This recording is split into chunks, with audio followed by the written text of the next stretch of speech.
예수 부활하셨습니다. 부활절,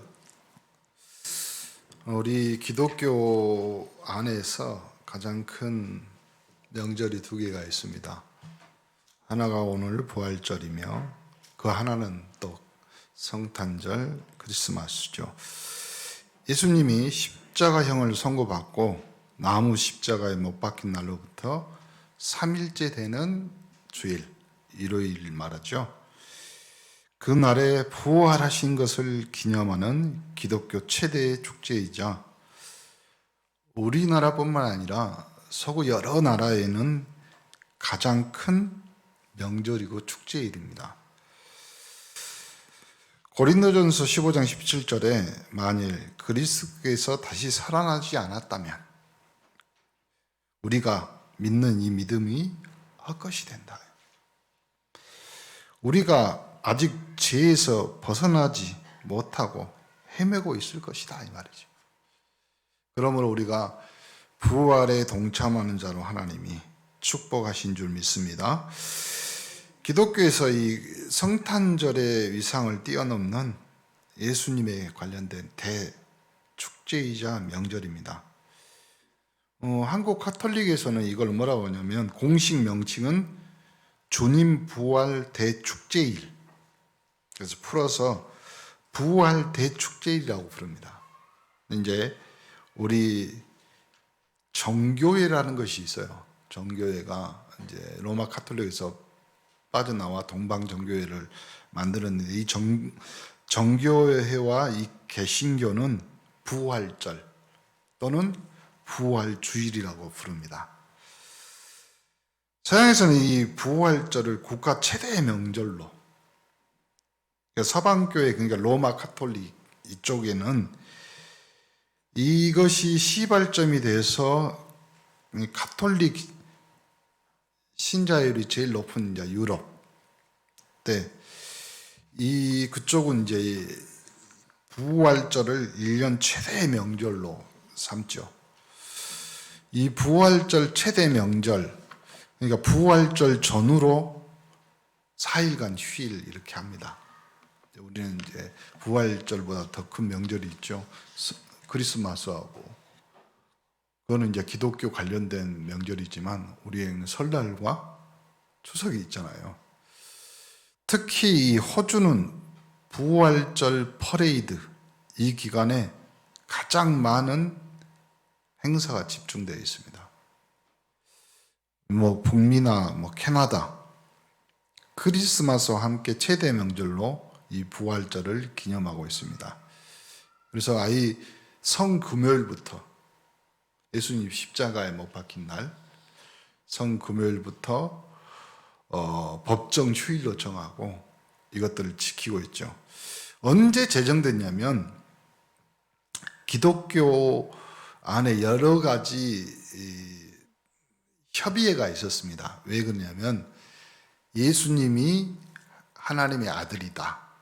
하나님의 아들이신데 사람이냐, 하나님 영이냐, 이런 것들을 신학적으로 굉장히 문제가 됐는, 그것 때문에 이단들도 생기고 막 이랬거든요. 그래서 기독교 안에 협의체들이 모여가지고 이제 회의를 한 거예요. 그 중에 니케아 공의회라는 것이 있어요. 니케아 공의회. 그 날에 충분히 지나고 첫 보름이 뜬 다음에 오는 주일, 이 날을 공식적으로 부활주일로 정합니다. 갑자기 왜 이 말을 하냐면요. 부활주일이 3월 달에도 있고요. 늦으면 4월 말에도 있어요. 그래서 왜 이렇게 했을까? 목사님이 자료를 좀 찾아보니까 로마 카톨릭 이렇게 있고 공의회를 하기 전에 이제 초대교회 때부터 유대교의 사상과 초대교회 사상이 부딪힙니다. 유대교 사상에 물들어 있던 사람들은 유대인의 달력에 나온 날짜로 계산해가지고 뭘 하냐면 부활주일을 정하자. 근데 초대교회는 그거 아니다. 언제까지 우리 유대인 사상이나 여기에 묶여 있냐. 그래서 그러니까 유대인의 달력은요, 우리나라 음력하고 비슷해요. 우리나라 3월부터 시작하거든요. 그러니까 이제 좀 날짜가 달라지는 거죠. 이렇게 해서 니키아 공의회에서는 초대교회 유대인의 사상이나 내용들을 좀 벗어나서 날짜를 이제 못 박습니다. 그래가지고 이 부활주의를 정합니다. 우리가 올해는 오늘이 4월 17일이죠. 그래서 부활주의를 정하고 부활주일 날 대부분 성도들이 성찬 이렇게 하면서 주님의 날을 기념하고 있습니다. 오늘 부활주의를 맞이하여서 여러분이 부활의 주님과 함께 최고의 축제 명절, 여러분의 인생과 삶, 신앙과 믿음이, 특히 여러분의 가정, 산업의 현장도 이 부활의 축복이 있기를 간절히 축원합니다. 부활주일에 하나님이 왜 하필이면 이 메시지를 주셨을까?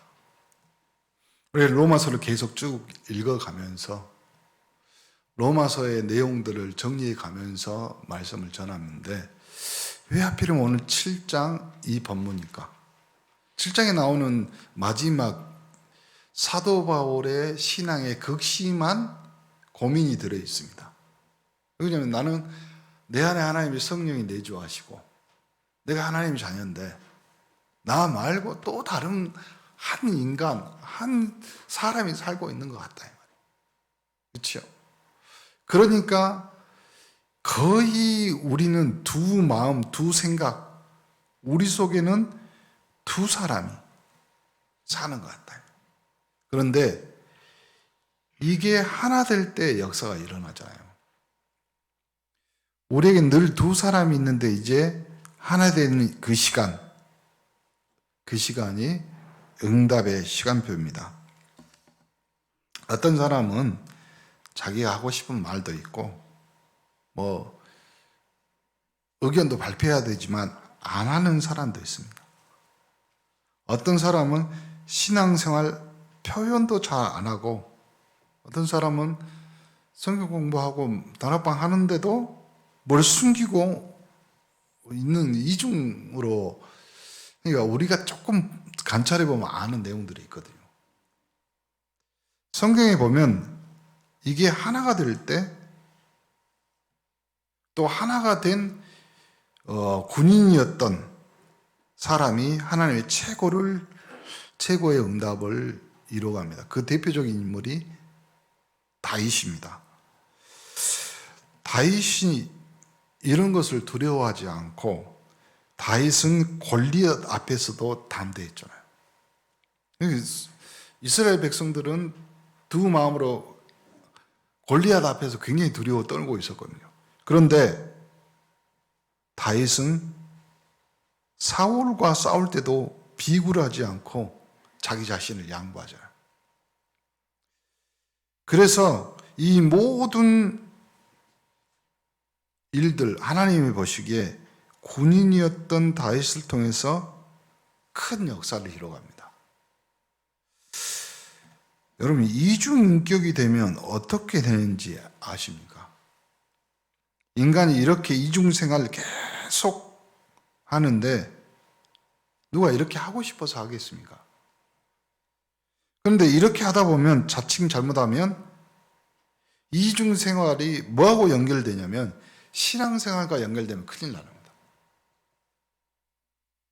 이래서 심해지다 보면 신앙생활 하는 사람이 악한 데 물들 수 있고 자기 자신도 본인도 모르게 그 죄악에 빠지게 되고 결국은 완전 마음속에 두 사람의 영육 간에 다 분리되는 것을 보고 영적 문제, 정신 문제라고.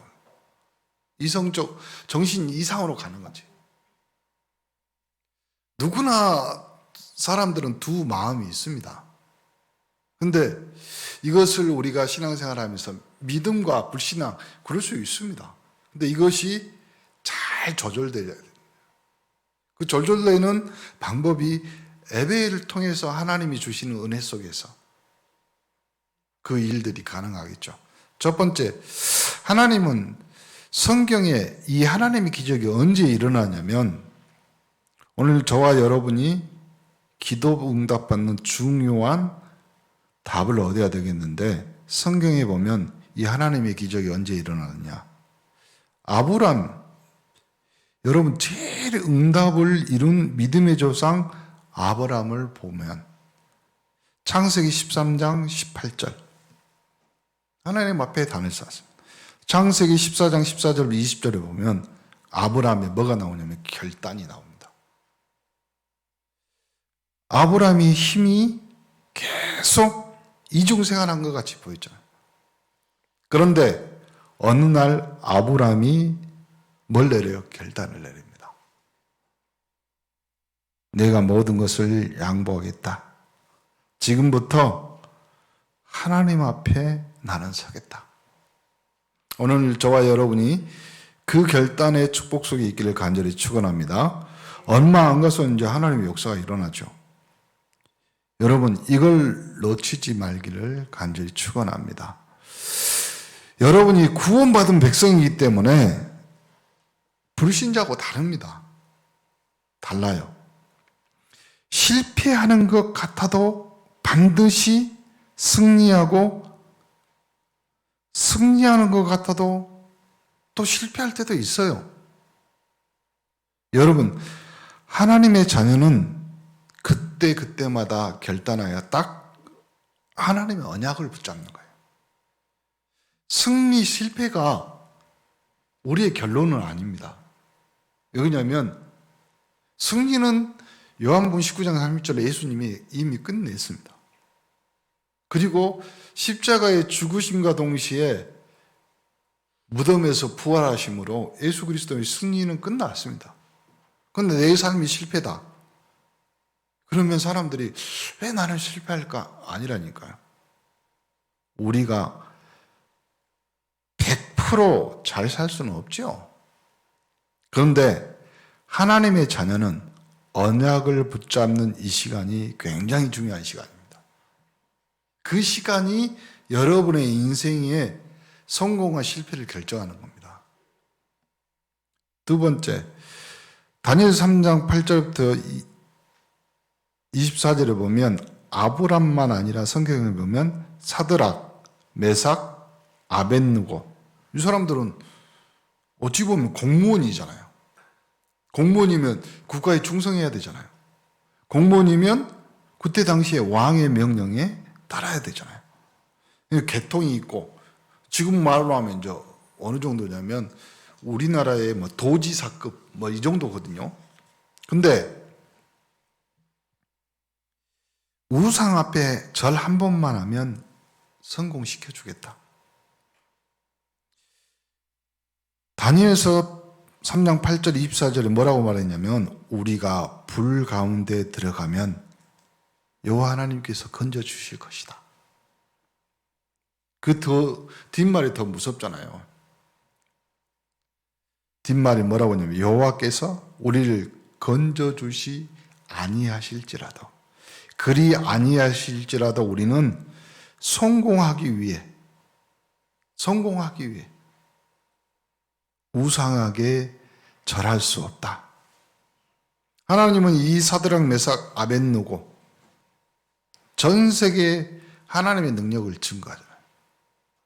우리의 수준이나 생각들을 뛰어넘는 결단이 있기를 간절히 축원합니다. 여러분이 오늘 응답받는 시간 또 여러분 가정, 가문 또 현장을 살리는 시간이 되기를 간절히 축원합니다. 여러분 군인들은요 작전 명령 떨어지면 목숨 걸고 행합니다. 근데 도지사 그 공무원이었던 이 세 사람이 하나님 앞에 섰다는 것, 그 당시에 있을 수 없는 그냥 사형입니다. 그러면 인생 실패라는 거잖아요.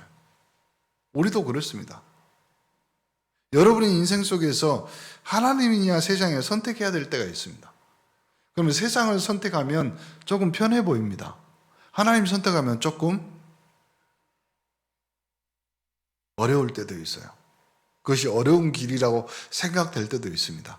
그런데 여러분의 결단이 하나님의 결단이 되고 하나님의 역사가 시작되는 시간표가 될 줄 믿습니다. 다니엘서 6장 10절 20절에 보면 다니엘은 총리입니다. 이제는 도지사급이 아니에요. 총리예요. 이 총리가 하나님께 기도하는 그것 때문에 사자굴에 사형받게 됐습니다. 그런데 다니엘서 6장 10절에 보면 알면서도 하루에 3번씩 기도하기를 시작했습니다.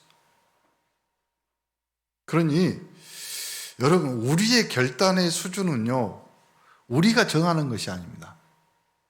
대부분 사람들은 내가 앞으로 예배, 그리고 헌금, 또 앞으로 신앙생활을 이렇게 하겠다 결단하잖아요. 근데 그 결단이 틀렸다는 말이 아니에요, 지금. 대부분 우리는 결단을 내가 결단한다고 생각하거든요. 근데 결단의 수준을 우리가 바꿉시다. 하나님이 원하시는 것, 하나님이 원하는 그 장소, 그 시간, 그 경제에 내가 결단하는 거잖아요.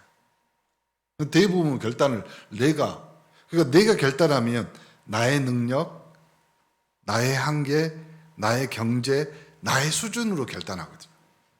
근데 그 결단의 수준을 바꿉시다. 오늘 사드락, 메삭, 아벳느고, 다니엘처럼 하나님이 원하시는 것이 뭐냐? 하나님이 원하시는 시간이 뭐냐? 하나님이 원하시는 경제가 뭐고? 하나님이 원하는 그 장소가 어떤 곳이냐? 그 결단이 여러분이 되기를 간절히 축원합니다. 또 유명한 사람 고넬료라는 신약 성경에 나오는 이탈리아 군대 특수부대 대장이에요. 그러면 이 사람은 베드로나 유대인, 특히 주를 믿는 다른 주님을 믿는 사람을 초대하면 안 돼요. 그 베드로를 초대합니다. 군대는 계급이 중요하잖아요.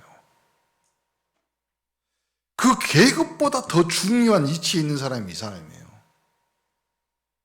이탈리아 특수부대의 백부장, 100명의 부하가 밑에 있는 거죠. 그런데 이 사람이 그리스도 주님 앞에 무릎을 꿇게 되는 것을 봅니다. 여러분, 이거는 결단, 나의 상황, 환경, 내가 목숨 걸고 결단한 이 정도 수준의 결단이 아닌 거예요. 그래서 여러분 인생에서 오늘 성경에 하나님의 기적이 언제 일어났냐? 여러분의 결단의 수준도 하나님의 결단의 수준이 되기를 예수 그리스도 이름으로 축복합니다. 또 하나, 이제는 성경에 일어난 치유. 어떤 치유가 일어나냐면요, 우리가 믿을까 말까, 이럴까 저럴까, 그때는 치유가 안 일어납니다. 소경 바디메오라는 사람이 있습니다.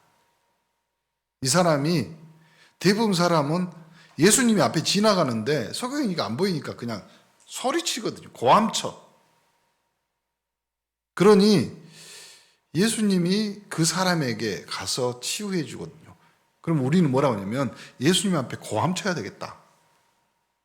소리 질러야 되겠다. 그런데 주위에 있는 사람들이 시끄럽다, 조용해라. 그리고 성경이 뭐라고 이야기하냐면 예수님의 옆에 있던 제자들도 조용히 하라고요. 그런데 이 사람이 뭐라고 고함을 소리를 질렀냐면 다윗의 자손 예수여 나를 불쌍히 여기소서. 심지어 제자들까지 조용히 하라고 했는데 왜 소리를 질렀냐. 그때 예수님께서 말리던 사람을 멈추고 걸음을 멈추셨습니다. 걸음을 예수님이 멈췄다. 이 순간은요, 만왕의 왕, 부활하신 왕 그리스도께서 발을 멈춘 거예요. 누구의 소리를 듣고? 바디메오의 소리를 듣고. 그러면 소리 질렀기 때문이 아니라 이 말이에요. 그렇지 않습니까? 소리 질렀기 때문에 예수님이 바디메오의 눈을 열어준 것이 아니라 오직 그리스도께서 내 눈을 고칠 수 있다는 사실을, 그 사실을 확신하고 있는 바디메오 앞에 예수님이 멈춘 거예요. 우리의 신앙 고백이 되어야 될 줄 믿습니다. 여러분, 누구 앞에, 어떤 사람 앞에 하나님의 역사, 예수님의 걸음이 멈추겠습니까? 3.18 영적 서밋인 우리 온네스의 성도들입니다. 2022년 응답 24. 누구에게 여러분의 하나님의 응답, 그 응답이 이루어질까요? 오직 여러분의 현장, 여러분의 경제, 여러분 사는 모든 가정, 특히 우리 교회를 살릴 수 있는 예수 그리스도의 발걸음을 멈출 수 있는 여러분의 결단, 여러분의 응답이 시작되기를 간절히 축원합니다. 정신적으로 많이 어려운 사람이 있습니다. 우리나라에 무료로 진료해주고 또 치료해주는 큰 병원이 한 70개, 80개 된답니다. 7, 80개 된답니다. 이제 이것이 한 7, 8년 전의 자료니까요. 제가 지금은 한 100여 개 될 거예요. 그런데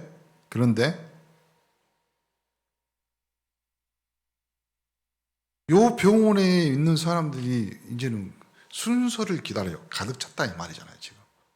그러니까 다른 데로 가요. 무료로 치료 않고 이제 돈 내고 가는데, 그런데도 이 병원들이 사업이 돼. 무슨 말입니까? 이 사람들이 너무 고통당하고 힘들어하는 지금 정신문제, 정신병 시대가 됐다 이 말이죠. 그래서 이 사람들의 영혼이 가장 힘을 얻는 시간, 그 시간이 언제겠어요? 복음 듣는 시간이에요. 다른 시간 아닙니다. 그래서 우리가 지금 온네스가 영상 또 비대면 예배 준비하면서 계속 이 내용들을, 컨텐츠를 만들어가는 이유가 그런 겁니다. 저는 기도하고 있어요. 우리 온네스의 비대면 방송을 보고 전 세계 사람들이 그러지 말라는 법이 없잖아요. 마태복음 12장 45절 47절에 더 중요한 것은 우리 인간의 인격 속에 마귀가 집을 짓는다는 거예요. 집을 짓는다. 더 악한 귀신들이 비고 소지해 놓으니까 들어온다 이 말이에요. 이걸 막는 길이 복음밖에 없고 말씀 전하는 길밖에 없고 여러분이 하는 그 사역밖에 없다 이 말이에요. 그것을 우리에게 맡기시고 우리에게 주신 축복인 줄 여러분이 믿으시기를 간절히 축원합니다. 세 번째, 그렇다면 오늘 우리가 많은 사역하는 우리 사역자들도 있고 또 개인 다락방 하시는 분들, 말씀 운동 하시는 분들도 있습니다. 어떻게 기도해야 되겠습니까? 오늘 세계를 정복한 바울의 기도가 나옵니다. 근데 그 기도가요, 어떤 기도냐면 나는 왜 이럴까? 이게 지금 그냥 하는 얘기가 아니라 이게 사람 인간에 대한 고백이거든요. 인간은 이 두 가지 성품이 늘 싸우는데, 인간은 이 두 가지 의지를 가지고 늘 싸우기 때문에 예배 드리고 안 드리고는요 천지 차이예요. 그래서 오늘 여러분이 예배 자리에 왔다 그러면 하나님의 법이 여러분을 끌고 온 거예요. 하나님의 법이 여러분을 예배의 자리로 오게 한 겁니다. 그 축복이 여러분에 있기를 간절히 축원합니다. 이때 바울이 뭐라고 했냐? 오라, 나는 어떤 사람이다? 공고한 사람이다. 누가 나를 여기서 건져낼까? 누가 이 사망의 몸에서 나를 건져낼까? 여러분이 솔직한 고백입니다. 그러니까 여러분 신앙생활 하면서 이런 표현이 좀 맞을까 모르겠지만 이걸 뭐라 하냐면 절망의 은혜. 진짜 목사님, 아니 여러분이 기도하면서 진짜 하나님, 나는 진짜 우리 가정, 진짜 우리 산업, 진짜 우리 후대는 왜 그럴까요? 왜 이 사망의 골짜기, 음침한 골짜기에 다닐까요? 하나님 앞에 가장 솔직해지는 시간이 기도 시간입니다. 솔직해지는. 그래서요, 여러분이 시편을 계속 읽다 보면 눈에 띄는 단어 중에 하나가 뭐냐면 정직한 마음입니다. 그렇죠? 정직의 반대가 가식이잖아요. 여러분 인생에서 신앙생활을 그렇게 하는 거예요. 하나님, 내 본이 너무 힘들고 어렵습니다. 나에게 위에서 내리는 하나님의 힘을 허락하여 주옵소서. 그래야지만 내가 살 것 같아요. 이렇게 돼야 돼요. 여러분 마음이 지금 솔직한 고백을 했습니다. 그러면 예수 그리스도로 말미암아 우리가 하나님께 감사를 드린다. 이거 사도 바울의 고백입니다. 왜냐하면 그 절망의 은혜에서 내가 살 수 있는 방법은 우리 주 예수 그리스도밖에 없구나. 그래서 내가 감사드린다. 나는 지금도 이 예수 그리스도 은혜 없이는 살 수 없다고 고백하는. 이 고백이 우리 온네스의 모든 3.18 영적 서밋들의 고백이 되기를 간절히 축원합니다. 이렇게 되면 하나님의 법 속에서 구원받은 자, 그 부활에 동참한 자들의 눈이 열리기 시작합니다. 어떤 눈이요? 첫 번째, 세상이 나쁘다는 것이 아닙니다. 세상이 틀린 것도 아닙니다. 세상은 구원받는 대상이지 멸망의 대상은 아닙니다. 그러나 딱히 쳐다봐도 해결책이 없습니다. 이걸 발견합니다. 이걸. 좋은 것은 너무 많은데 나를 특히 나의 신앙과 믿음을 진정으로 살릴 방법은 없다.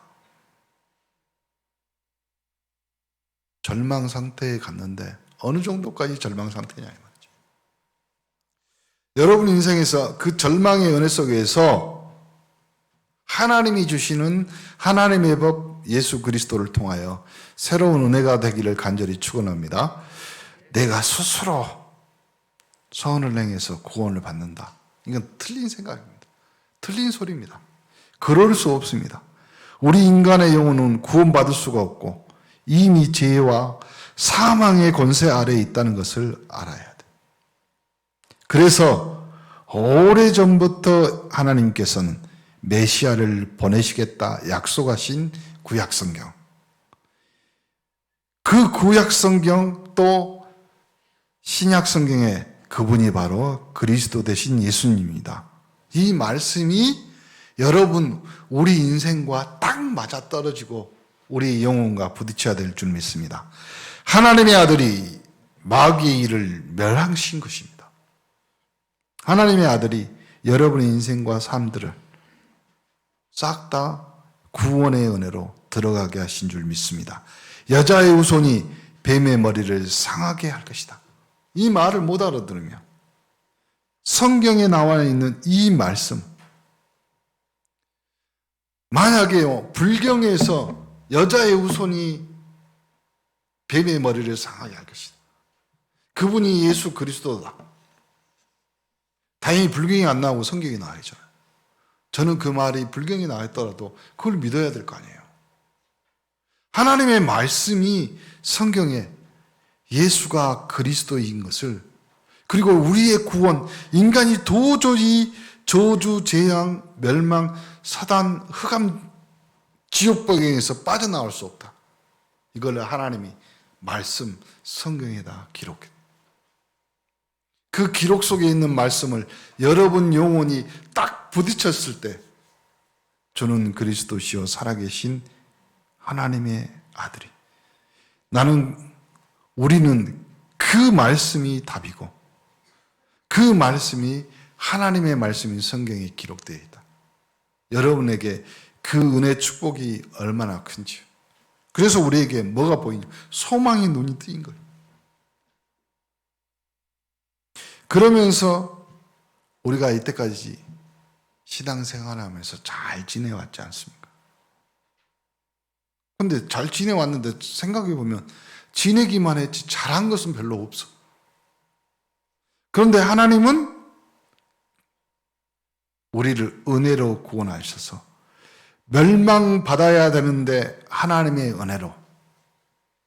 그래서 우리는 하나님의 구원받은 은혜받은 사람들로 우리 온네스의 성도로 하나님이 부르신 줄 믿습니다. 왜 우리는 전도해야 되냐? 왜 우리는 선교해야 되냐? 하나님은 우리에게 하나님의 은혜가 너무 감사하기 때문에 그래서 우리가 전도도 하고 선교도 하는 거예요. 그래서 여러분이 제일 중요한 사람이고 아름다운 사람들인 겁니다. 왜요? 아름다운 소식을 전하기 때문에. 그리고 우리가 할 일은 하나밖에 없습니다. 이제 마지막 결론을 정하는 거죠. 뭐라고요? 모든 영광이 하나님께 있다. 우리 온네스의 이 네 가지 고백이 신앙 고백이 되고 이 부활주일에 여러분에게 주시는 하나님의 영적인 눈이 되기를, 하나님의 법이 되기를 예수 그리스도 이름으로 축복합니다. 옆 사람 인사합시다. 당신은 하나님의 법입니다. 하나님께 감사드립니다. 우리 온네스의 모든 성도들을 그 은혜 속에 구원하셔서 이제 사명자로 전도자로 세워주심을 감사합니다. 이제 전국 세계 모든 현장을 향하여 기도하게 하옵소서. 예수 그리스도 이름으로 기도합니다. 아멘.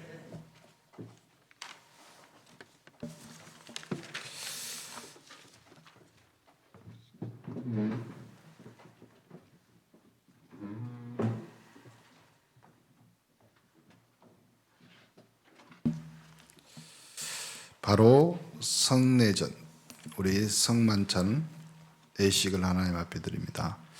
사랑하는 교회 여러분, 이 성찬은 그리스도를 기념하여 그가 다시 오실 때까지 그의 죽으심과 부활 사심을 기념하는 예식입니다. 우리로 악한 죄를 이기게 하시고 모든 고난에서 더욱 굳세게 하사 우리를 강하게 하시고 책임을 감당하게 하며 믿음으로 이 세상을 살게 하시고 마음의 평안함과 영생의 소망을 확실하게 하는 무한한 유익을 주는 것입니다. 이제 우리는 베푼 상을